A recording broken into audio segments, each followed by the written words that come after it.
Come with us on a journey into the unknown, the unexplained, and the unbelievable. We will test your senses and challenge your beliefs. A world where science and religion clash. Or do they?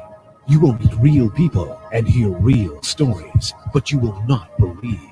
You will witness strange sights and hear strange sounds, but you will not believe. This is the New England Ghost Project. Welcome to the nightmare. Hey, good morning, everyone, and welcome to Ghost Chronicles Morning Edition.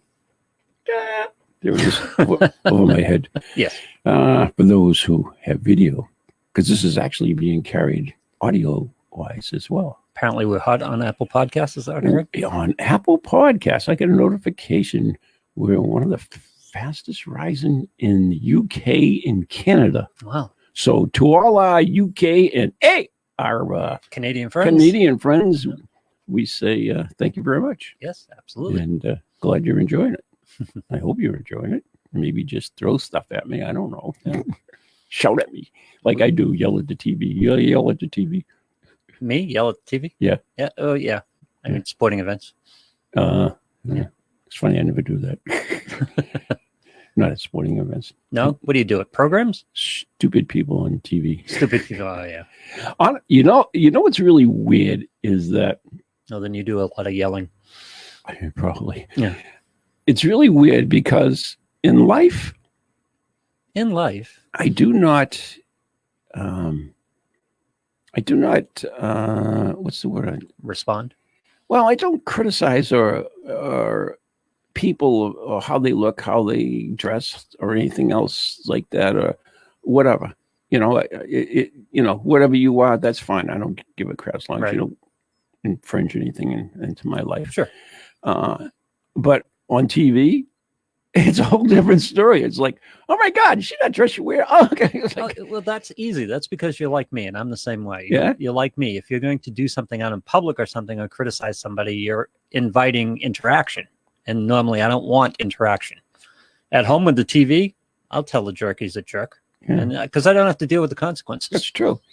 Maybe because it's, because it's really an own setting stuff. I talk to myself anyway, so that's not much different. But I'm too tired to sit here and defend myself on a normal basis. So in public, I just people are who they are. I mean, as long as you don't bug me, I'm not going to bug you. That's the way I look at it. And if we just live and let live, the old 60 things, and Well, and in real life, people are just out living their life, which is fine. Do what you got to do, make yourself happy. That's all good. Yeah. On TV, they're kind of throwing it at you in a way, so they're kind of inviting interaction. Mm-hmm. If you're on TV, chances are you want to be on TV because you want other people to know what's going on. I suppose.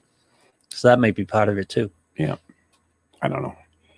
But I believe that we all should have our own opinions. Yep. And nobody should tell us if we're right or wrong. Well, they can tell us their own things if it was an interaction. But you have a right to not like someone. You have a right to like someone. You have a right to hate someone if you want. I don't hate anyone because I don't believe in hate. Yeah, but thinking and acting on it is two different things. Exactly. But you have a right to say that. But just as long as you don't infringe their lives is what I'm saying. It's once it goes back to the live and let live. You should have your right to opinion. And we, in all fairness, we all have our rights to opinion because we were raised. I mean, we were raised in different eras. We were raised with different parents, raised in different environments. So we have certain prejudices, I guess you could call them, that would develop through our life. It doesn't mean that we wish anyone ill because of this, but we still have those little. And I generally don't until they start, as you said, until it starts to influence my life. I've got no problem. Do what you want to do. Yeah. Live how you want to live, dress how you want to dress, say what you want to say. I mean, exactly. As long as you're not proposing legislation and it doesn't inflict my life. And that's when you impose on other people. That's I'm against that. I believe in America, the free America, the liberty and whatever. Whatever makes you It happy. is what it is. As long as you're not Which hurting is- me or which my is kids. Not exactly. Yeah. Yeah. Anyways, last week we talked a little bit about Lucille Ball and her Her very molars. molars Yeah. that cracked the spy ring. Yes. Did you know? So she was picking up signals on her fillings. Yeah. Well, if you hadn't heard last Yeah. week's show, why don't you give them the synopsis, Lou? Lucille Ball was she had some fillings done, and she was getting some vibrations, some sensations from her fillings. She's getting voices. Getting voices, hearing voices. Didn't know where they're coming from. She went to Buster Keaton, who was a mentor. Yeah. She went to Buster Keaton, who was a mentor who apparently had similar experiences. Oh, you knew about it. Let's put it that way. He knew I don't know about if it, he did. yeah, and talked about it. And then she had these strong signals. Right, which were almost they were signals. They were like almost Morse code. Yep. And In her teeth. in her teeth And as she was driving her car. And she talked to somebody in authorities. I She forget the talked details of to the she story. talked to the authorities. Yep. Yeah. And they cracked a Japanese spy ring. Yep. That was Sure. transmitting Morse code near her house. No, it was just where she was traveling. They Where she went was with her, found out where they picked up Oh. the signals from. So they used her as one of those triangular trucks. Can you imagine all this? I can't. I was just thinking, what was that car ride, right? While you're driving around Lucille Ball. Oh, God. It's a good thing it wasn't a Cuban spy ring. Let's put it that way. That's good. But she's not the only one that broke up spy ring. Okay. You know who else did? No. The Duke. The Duke? The Duke. Yeah. John Wayne. John Wayne. Broke up a spy ring.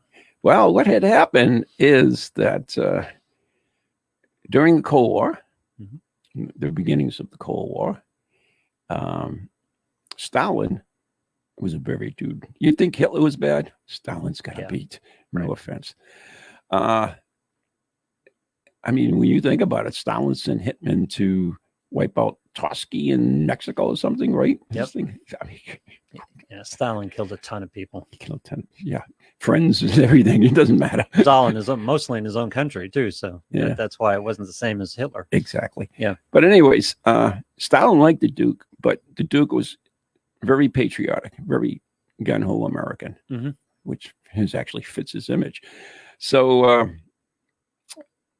he put a hit out on the Duke. He put a hit out on the Duke. Stalin did. Because he was pro-American? Yep.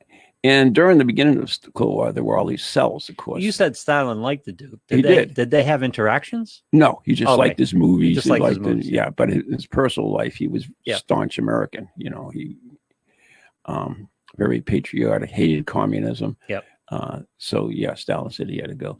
So during the beginning of the Cold War, they used to have cells that they would send over spies, and we would do the same too. But so there was this.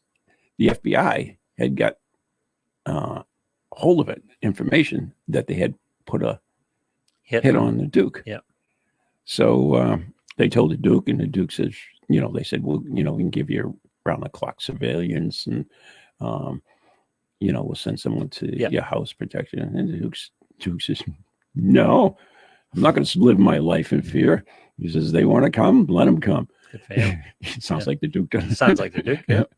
So, anyways, time went by, and they got even clearer information. They now uncovered that they were the communist plot was they were going to send two agents to the Duke's office as FBI agents, and they were going to ask them to come somewhere with them, and they were just going to kill them. Oh, God. So That must have pissed off the FBI. so the Duke said, okay, we'll take care of this.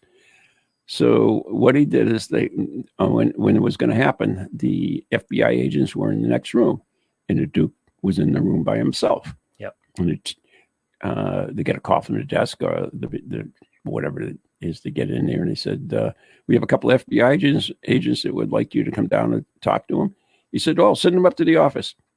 So they sent him up to the office, and Duke was at his desk, and they said, we're FBI agents. We got some information. We really like to.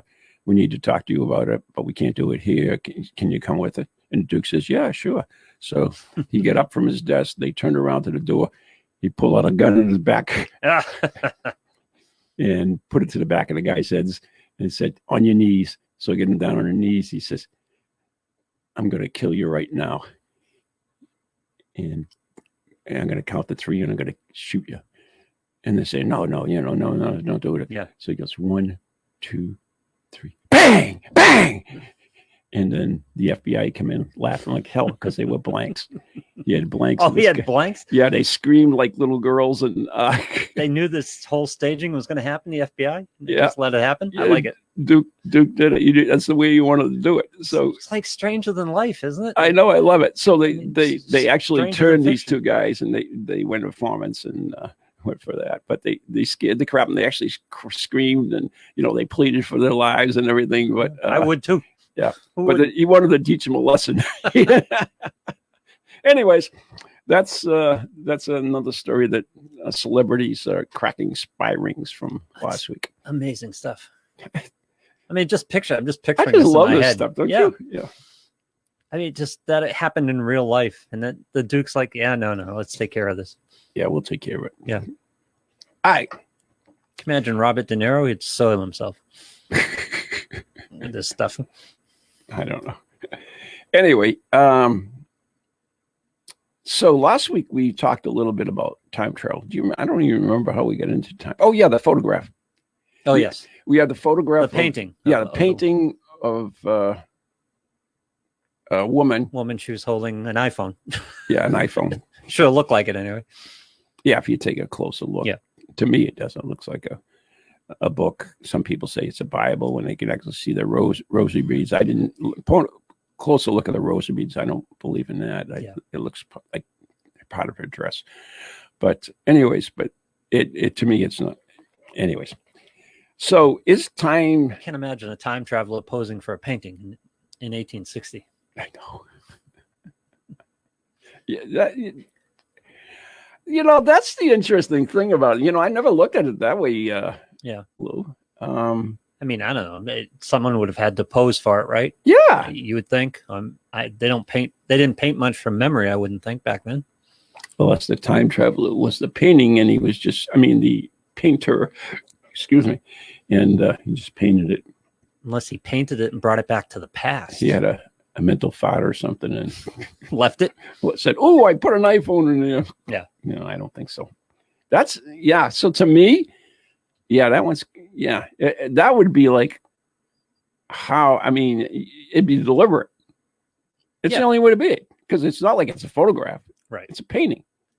There would be again, my position on this on time travel is there would be some idiot who would spill the beans on this because someone would say, well, the people in the past have a right to know that I'm a time traveler and, yada, yada, yada, or something would have happened or just someone would have gone back or gone forward and trying to find out who won the 2030 World Series or something and make a lot of money, like Back to the Future. Someone would have messed it up by now. For sure. Unless there are time travel cops too, and they go clean up the mess. Unless you can go back and change it. We're not that competent. So it never happened? No. Yeah, we're not that competent. Anyways. Do you believe, let's start with this. Let's start with the easy one. Do you believe time travel is possible? That's what I'm getting to right now. Ever achieve time travel? That's what I'm getting to. Yeah. Oh, you were talking about how they've sent some particles into the future? Yeah. Is that what we're going to find? Yeah. Oh, excellent. I want to hear the story. So, of course, this is a crappy story, as usual. But this is May 8th, 2019. Okay. Whoa, slow down. I hate this. Will you stop that? It just like bounces all over the place. All right. Pardon me.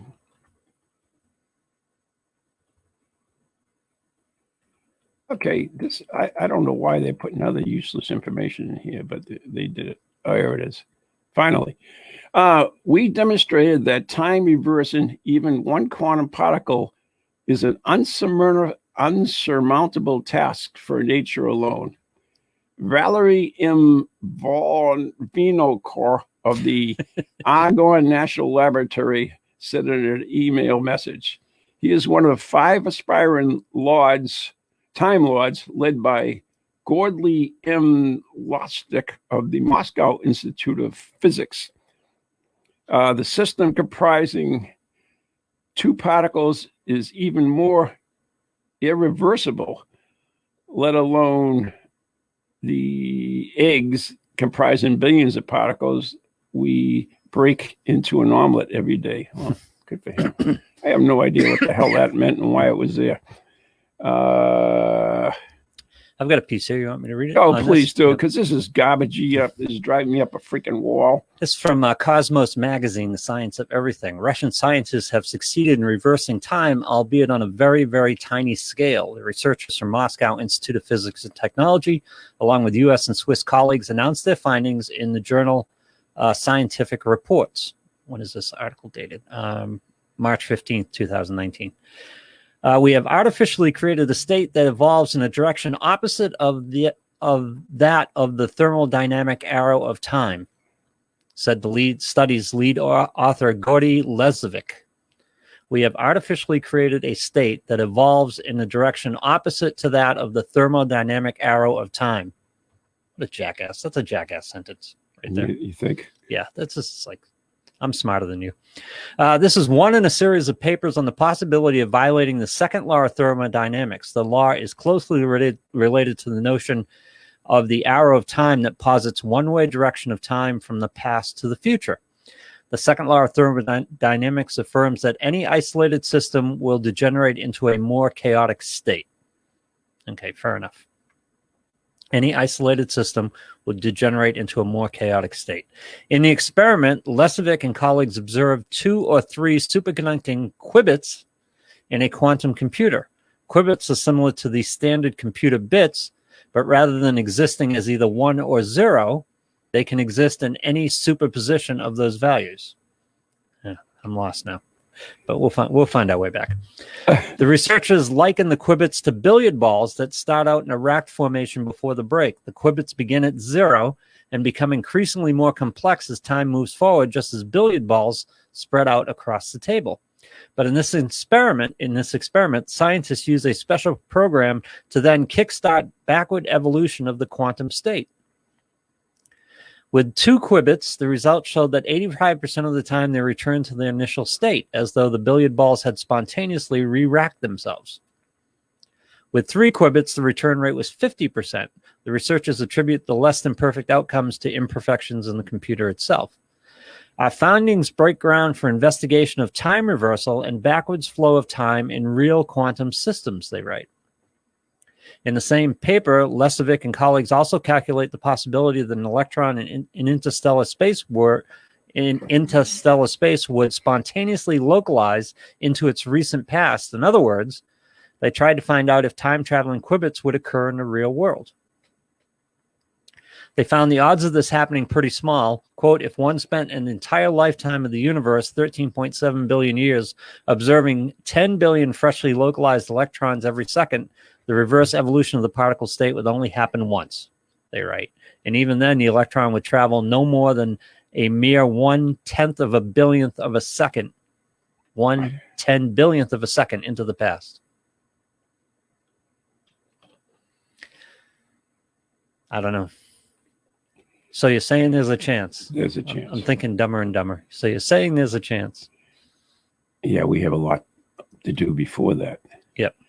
But this is on that same thing.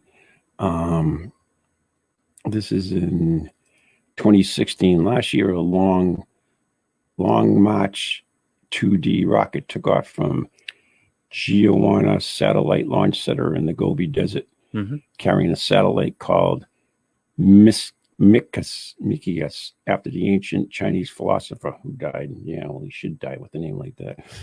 Oh, I can't say that. That's hurting somebody's feeling. So I'm not going to go through all this. But basically, they sent a proton into space, and it reappeared in space. So they were able to transport a proton. Into space? Don't they do that with everything they bring up into space? No. Not. They didn't carry it up there. Researchers in China have teleported a photon, by the way, which is different from a proton. Photon from the ground to their satellite station. So they sent the photon from China to there, teleported. Over 32. The station they sent it to is unmanned. It's a satellite? Yeah. Okay. Over 32 days, they sent millions of photons to this location and found positive results in 911 cases. Wow. Think about that. Millions of photons, 911 positive results. So you're saying there's a chance. I think we have a long way to go, is what I'm trying to say. So we've established that the thermodynamic arrow of time doesn't necessarily always travel in one direction, and we can teleport things? Evidently. Not well, with very low success rate so far, but it's possible. It's possible. All right. So, is time theory possible? And that's what we get into. Time travel, moving between two different points at times, has been a popular topic for science fiction, as we know. Sure. Reality, however, is more muddled. Not all scientists believe that time travel is possible. Some even say any attempt would be fatal to any human who chooses to undertake it. Well, yeah. I mean, think about it. If you're going to send a person back in time, you would have to isolate the person from the effect of traveling back in time. So what is time? Well, most people think time is a constant. Physicist Albert Einstein showed that time is an illusion. It is relative. It can vary from different observers depending on the speed through space. We do know that. That is proven. To Einstein, time is the fourth dimension. Space is described as a three-dimensional arena, which provides travel with coordinates such as length, width, and height, showing location. Time provides another coordinate, direction, although conventionally it only moves forward. Interesting. We were talking about them sending it back, right? Right. Einstein's theory of relativity, special relativity, says that time slows down to speeds upon up depending on how fast you are moving. And this we do know. For instance, so if you age, if you're orbiting on the planet, you age less than your twin on the ground. And this has been proven, actually, albeit. I'm not disputing, but how would one prove this? You can tell from cell, what do you call it? Doohickey thingy. Okay. Yeah. I mean, you can tell the age of something, especially organic matter. Because in space, you're traveling at a high rate of speed. Yeah, it's relative. When you're orbiting the Earth, yeah. Right. You're traveling at a high rate of speed. And that's why, okay. Well, did you see Interstellar? I know. I was just thinking I was thinking that. Have you seen it, by the way? Yes, I have. Yeah. I want to watch it again. Okay. Yeah. All right. I wasn't ready for it the first time. Not that I think anyone was ready for it, but yeah. Oh, yeah. So as you approach the speed of light, a person's inside a spaceship would age much slower than his twin at home. Also, under Einstein's theory of general relativity, gravity can bend time. Okay. It's going to mess us up. This is the most irritating thing I have ever seen. So time travels, the speed of time is different based on different gravitational wells or different gravitational. Picture a four-dimensional fabric called space-time. Four-dimensional. Four-dimensional. Yep. When anything that has mass sits on a piece of fabric, it causes a dimple or bending of space-time. Right. Right? The bending of space-time causes an object to move on a curved path, and that curvature of space as we know, is called gravity. Right. Both general and special relativity theories have proven with GPS satellites technology that has been a very accurate, when very accurate timepieces have been placed aboard, the effects of gravity, as well as the satellite's increased speed above the Earth to observers, make unadjusted clocks gain 38 microseconds a day.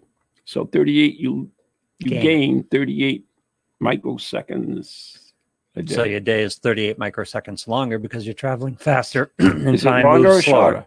Well, they gain It's it, shorter, right? right? Unadjusted gains 38. Yes, okay, so all right. I agree. So you'd gain 38 seconds because you're traveling faster, you're in the gravity well, so time moves slower. Right. Yeah.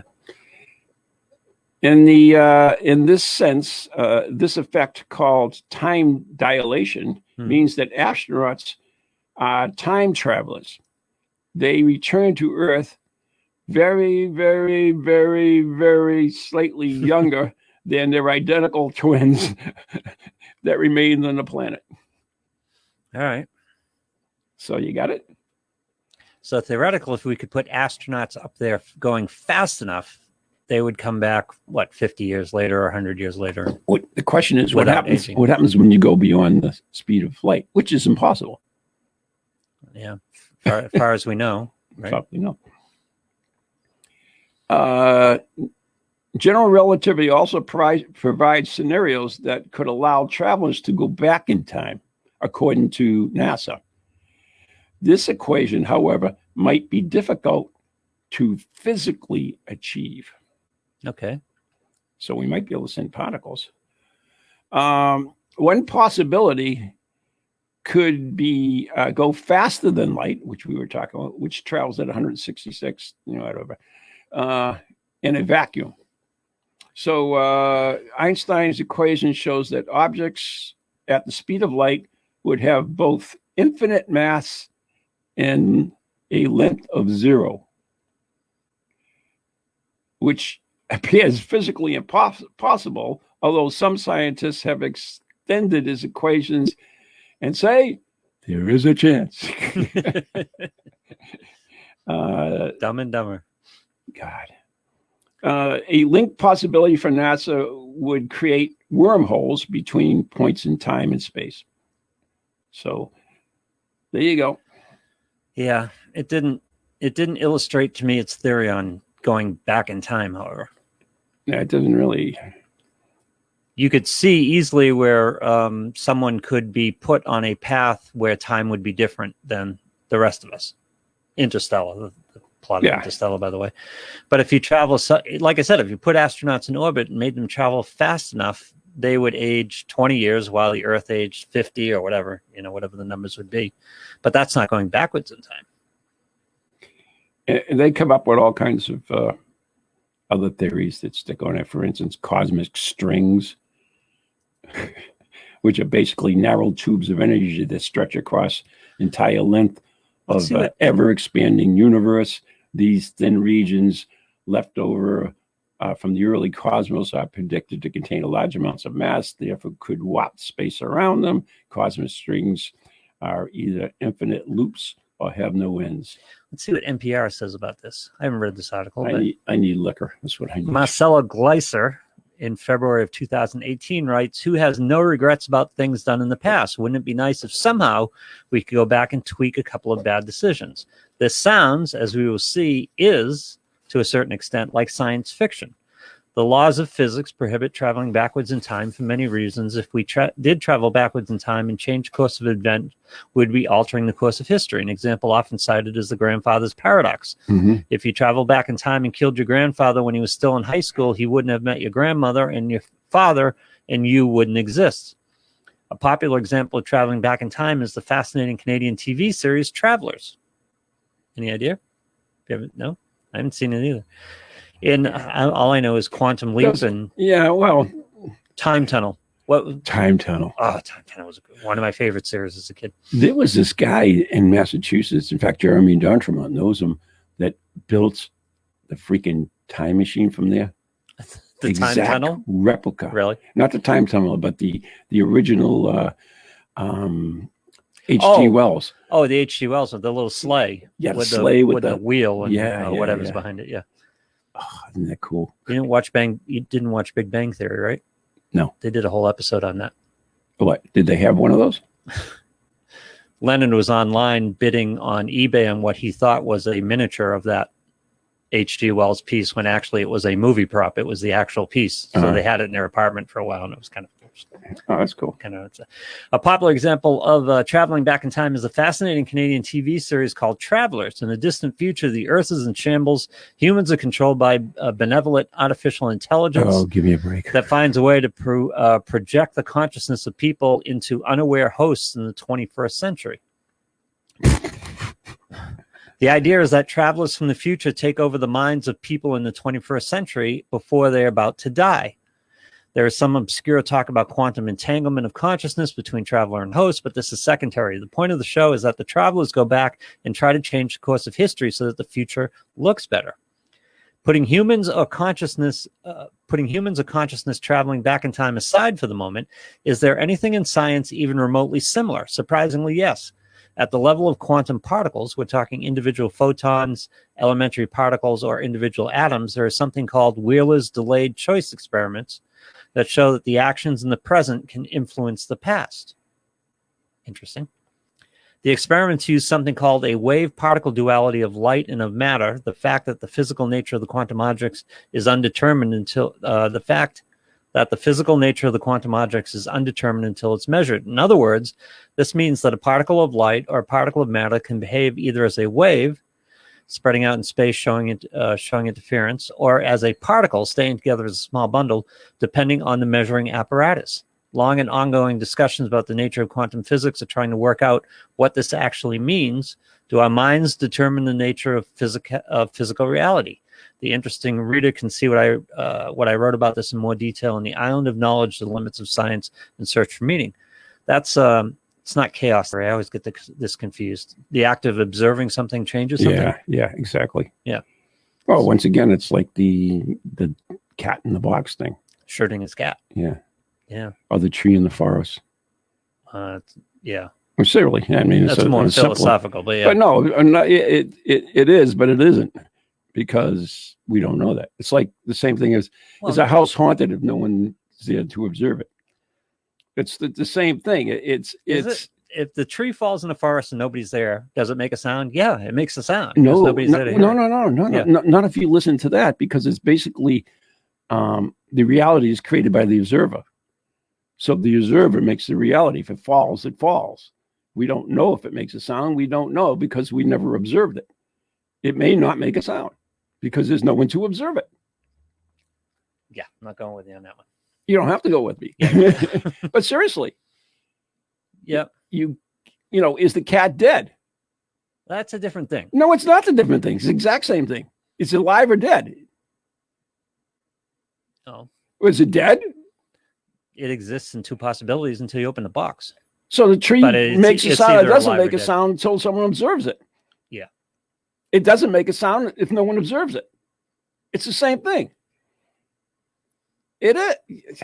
I know what you're saying, but if you break it down to the simplest form, that is the same thing. If the human observer, if what I'm reading from you're reading is that the observer creates the own reality, then that's the same thing that happens. So there are things that happen, but we don't know. You're a better example of that, because I know. Go ahead. Your better example of that is because a sound is quantifiable. If a tree falls, it's going to make a sound. No one's going to be there to observe it, but the sound's going to exist. The sound waves are going to move. The air is going to be moved. The sound is going to exist. How do you know? The better example of that is how do you know? Because how does a tree fall without creating a sound? It's physics. It's impossible. Okay. It's going to move the air. The air is going to create a sound, right? If you believe we're in a matrix, we create our own reality. So yeah, that's funny. I just watched The Matrix the other night. That's going too far. The better example of that is that the color red doesn't exist. So yeah. In other words, when we look at a strawberry, the strawberry isn't red. The red is our mind's interpretation of the frequency of light that Which we're getting is why off the people starboard. see different colors sometimes. Yeah. Right. So that reality, the reality of the color red only exists in our mind. That's a reality we create. But it isn't. It isn't. No. Because red is red. Red is only red when we observe it. It's not red out there. But you're saying physically you can measure the colors of the spectrum. So it would still be No, the thing. No, you can Don't tell me no. Yes, can you register the frequency of the spectrum, right? Yes. But you can't, that doesn't determine how our mind sees it.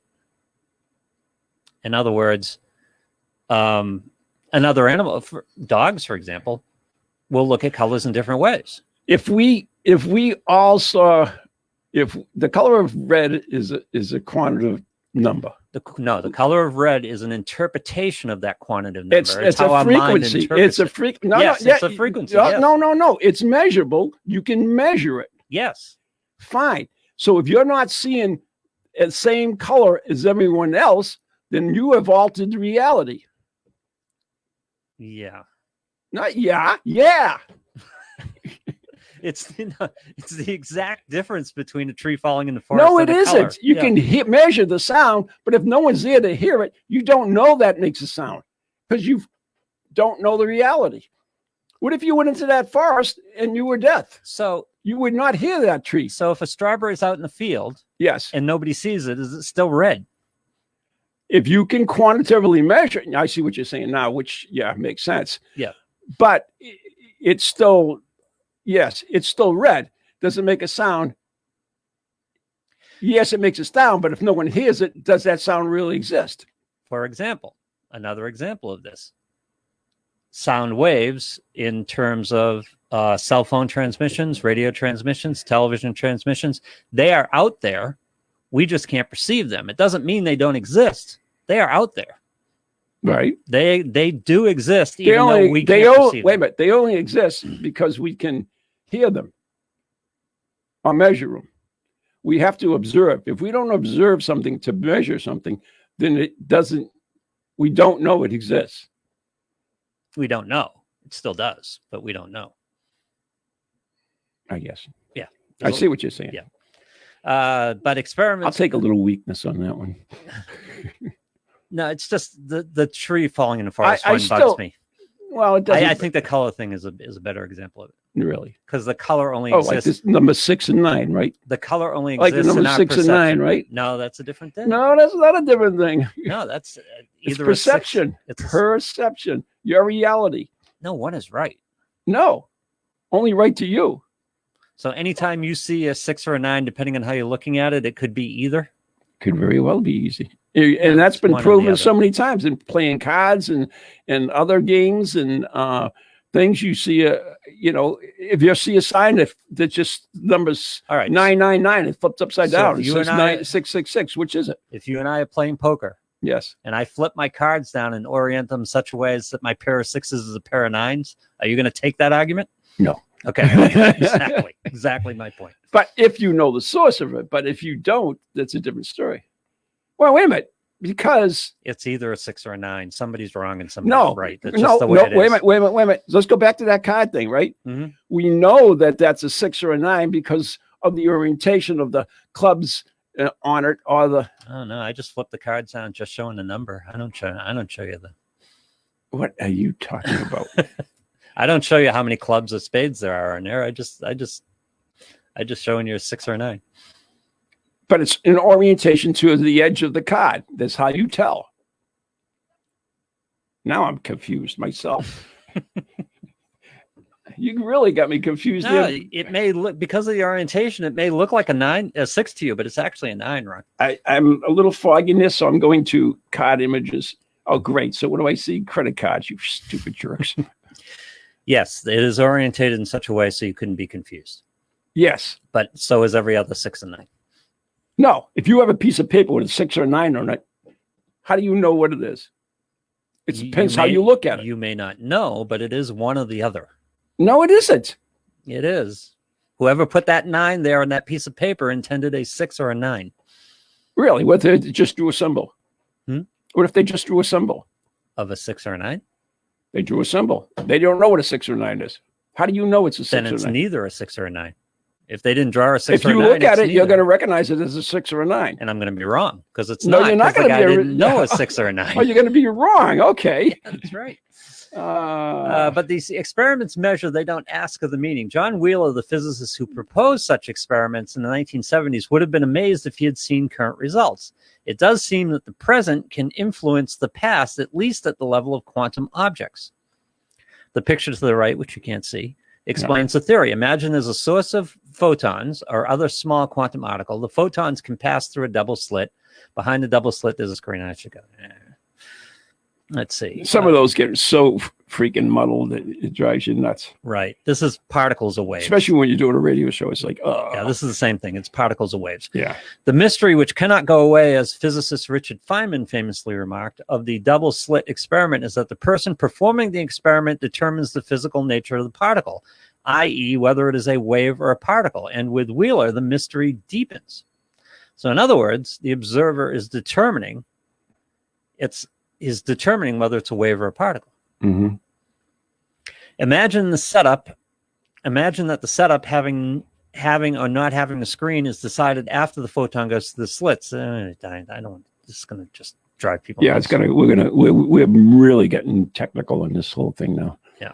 But Let's see if I can get to the punchline. Good luck with that. summation here. I tried doing that in mine. I couldn't. I got lost in the. Of course, photons are not people, and to sustain a quantum superposition is very difficult, especially as the size of the object increases. Still, there is something quite amazing and mysterious about this behavior, where the path in space taken by an object seems to be impervious to time, as if the two choices, particle or wave, one slit or two, are suspended in time, and they're only enacted. Are only enacted once the spatial agreement is decided upon. No wonder Wheeler liked to call such ideas as being indicative of a participatory universe. Yeah, that's interesting. That is a universe where our minds are somehow deeply connected with the very fabric of space and time. After all, the choices of apparatus may be made by a random number generator, but the apparatus and the interpretation of the data require our intent and design. Food for thought. For the future and maybe the past. Unfortunately, these experiments say very little about how we could interfere with past in events relevant to the human scale. Better to think carefully about decisions than to try to fix them backwards. Yeah. Point. Well, the debate about how we participate in our universe is ongoing and will be ongoing. And exactly. We just had it. Yeah. With a tree falling in the forest and the color red. Stop picking on my tree falling in the forest. No, the principle exists. I recognize the principle, but the tree falling in the forest and that 6 and 9 thing are just bad examples. They're just poorly crafted examples. I disagree with you, the 6 and 9 thing, because how you read that is how it's interpreted. And yes, how it's interpreted, not right or wrong. To you, it is. Many people interpret incorrectly. If I was if I went to court with that, I would win. You would not. So, okay. So if I went, if I went, okay, for instance, okay, make this really simple thing. Okay, you have a sign on a counter for iPhones, because iPhones are always in the future.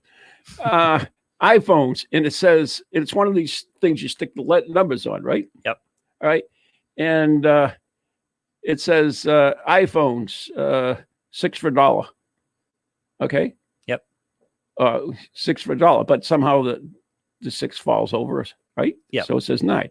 So if you took 9 of them, and as you're going out of the door, they arrest you, say you took too many of them, right?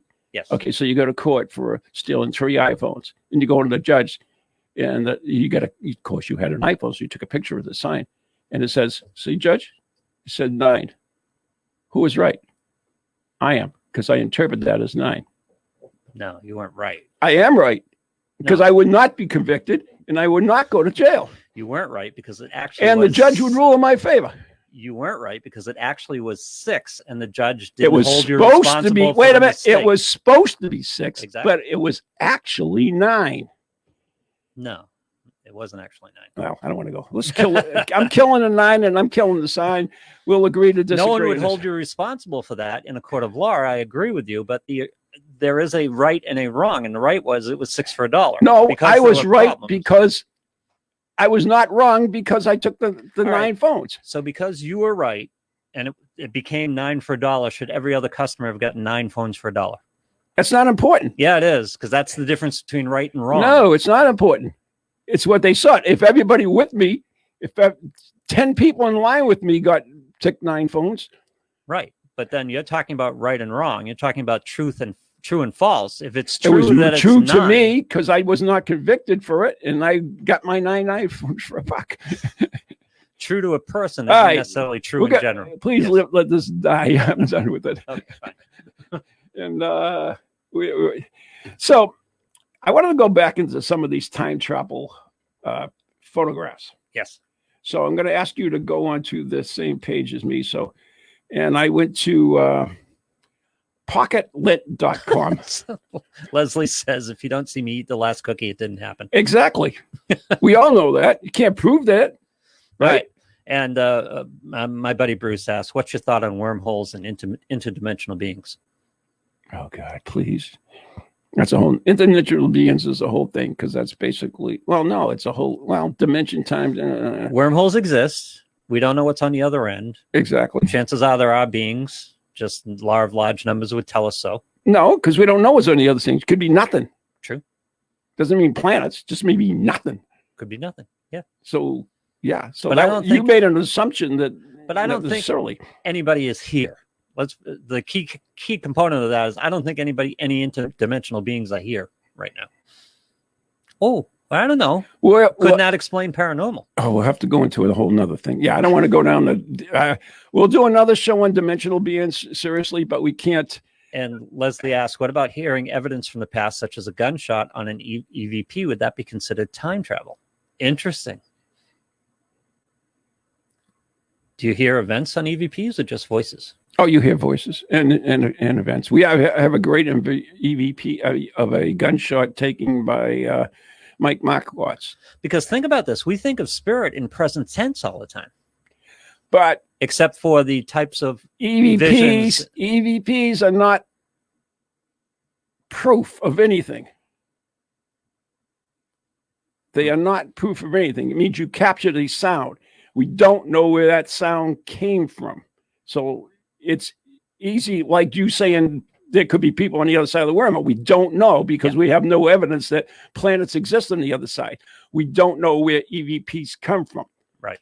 Some people will tell you they're radio signals. Some people will tell you just natural phenomena that are picked up on. I mean, we send radio waves or sound. We would go back to sound waves again. They travel everywhere, All right. So you remember the old crystal radio? We pick up things. So it's possible. EVPs are not proof of anything. Absolutely. You remember Contact? We talked about it last week. Yes. Remember Contact? They sent out the signal, and that signal is traveling through space, and some ears are going to pick up Hitler's speech from the Olympics in 1930 or whenever the hell it was. Or they'll pick up Galaxy Quest, the historical documents. Galaxy Quest, the historical documents. Exactly right. Or John Wayne. Right. For all we know. Is that time travel? Because they're hearing it in the present time.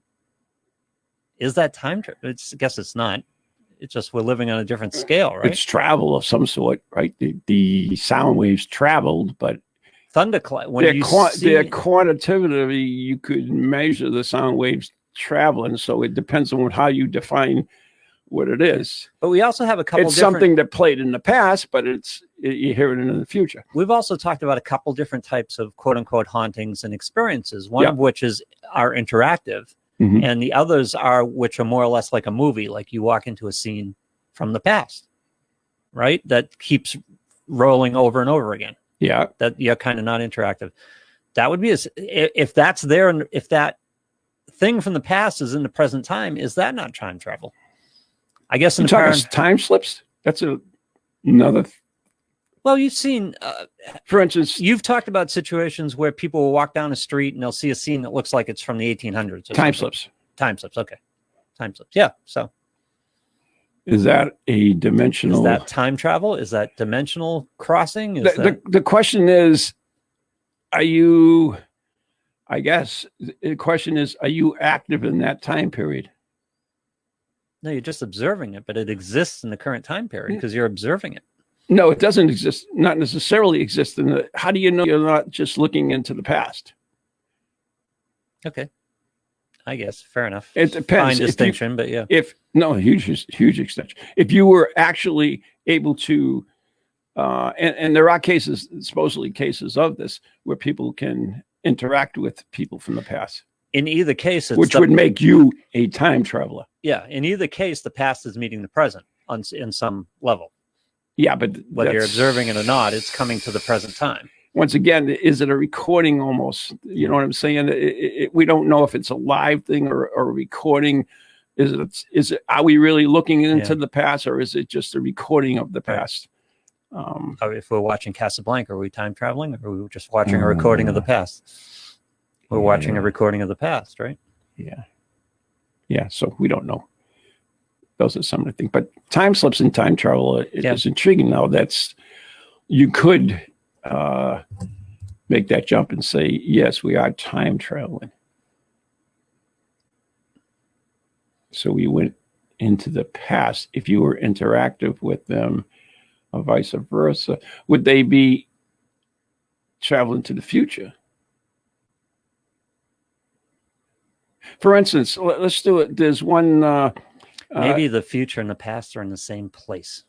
Isn't there a theory the whole world exists in a big bang? It just goes like that, and everything past, present, and future has already happened? Well, there's the candy ribbon theory of time, that rather than being linear in a straight line, it looks like, those candy ribbons you get at Christmas, where it just wraps next to each other. There's also a theory that everything happened at once. Is it? Yes. Okay. So it already happened. The future already happened. Everything's happened. And I know it's stupid. No, it really isn't. Think about it. You're looking at the stars at night, and you're looking at light that was 4, 10, 100, 400 years ago. The planet's already dead. I mean, the star's already dead. The sun's already dead. The sun's already dead. Yeah. But your perception is making it in present time. Took me a while to get to the planet. But your perception is putting it in the present time. Yeah. Once again, we go back to reality again. Yeah. Oh, so cool stuff. Yeah. You could sit here and yak all that. So we are getting down to the end of the show, right? Yes. We don't have time to look at any photographs? We got a minute and a half. About 2 minutes. So we don't? No. Well, all right. Too bad. Bastard. I'm sorry. You get caught up in the 6 and the 9. And the sound in the forest. Couldn't let old dogs lie. Anyway, no, because it's a philosophical question. I just have one. We debated the philosophical question. So if you go back into all these photographs that are on the internet, right? Yep. The number one thing that's on there is people have iPhones. Yeah. Right? Yeah. So under that theory, we have time travel now. Explain, please. Because iPhones are a now technology. Mm-hmm. If it happened 20 years ago, they'd be in there with flip phones. Right. Yeah. So evidently we have time travel now if everybody's seeing freaking iPhones and the thing. Because they might be. As sure as we had flip phones before, or if you remember the first things that were like freaking huge ass walkie-talkies with big packs on them, then the iPhone and all those other things are going to be gone. It'll be a wristwatch. It'll be something else, a thing we stick in our ear. So according to that, the technology exists now. Yeah. So thousands of years from now, when we develop, thousands of years ago when we developed time travel, thousands of years from now when we develop time travel, we're still holding on to phones. Exactly. They'd be implanted, wouldn't they? Exactly. So would be, Yeah, maybe the old things like sci-fi should get an injection. You have a universal translator. No, it'd be like the Borg would have a little thing on our eyes. Not necessarily. Don't you remember the ejection thing? Like they had it on Galaxy Quest. Yeah. You'd think we'd have less bulky technology. So under that theory that we have time travel now. It could be the iPhone 6,000. Unless, of course, someone from the future came here, grabbed the iPhone, and went back in the past. They're collectors. Yeah, but wait a minute. But they're using them in the past. No, somebody went. Whoa! Even that. Okay, that opens it all up. Okay, so someone went. So wait a minute. Future. So we now have a network in the past that iPhones work. No. Oh yeah, if you're you're using talking about- iPhones and photographs and everything else, right? We Yeah. must have a network. It must be, T-Mobile. I'm sure is. You make a great point. That woman who's supposedly holding an iPhone in the 1860s, what the hell is she on? Is she on AT&T? I don't know. They got good coverage. I'll tell you that much. What is 5G. she on? Exactly. Yeah. So That's a good point. there's no coverage. Who's she getting text messages? Exactly. If she's less than like a million time travelers, they're all walking around and there'll be tons of pictures, but there isn't. God. So, anyways, I've solved This the is iPhone why- problem. This is why time travel is a thing for me, because it just unravels so easily. Yeah, it does. Yeah. Like flat Earth. Yes, it just unravels so easily. Yeah. All right. Thanks a lot for listening to this. Whatever the hell it was. I have no clue. Yeah, Leslie says their reception would suck. Yes, Yeah, it would. Yeah, exactly. Anyway, we've had a lot of fun today. Thanks for riding with us, Leslie, today. We Yeah, appreciate it. and your buddy And Bruce, yeah. Yeah, Bruce, and whoever is listening to us in the UK and That's right. Canada. My Canadian friends. Yeah. So anyway, all right. Good night, everyone. God bless. And I'm confused more than I started the show with. See you later.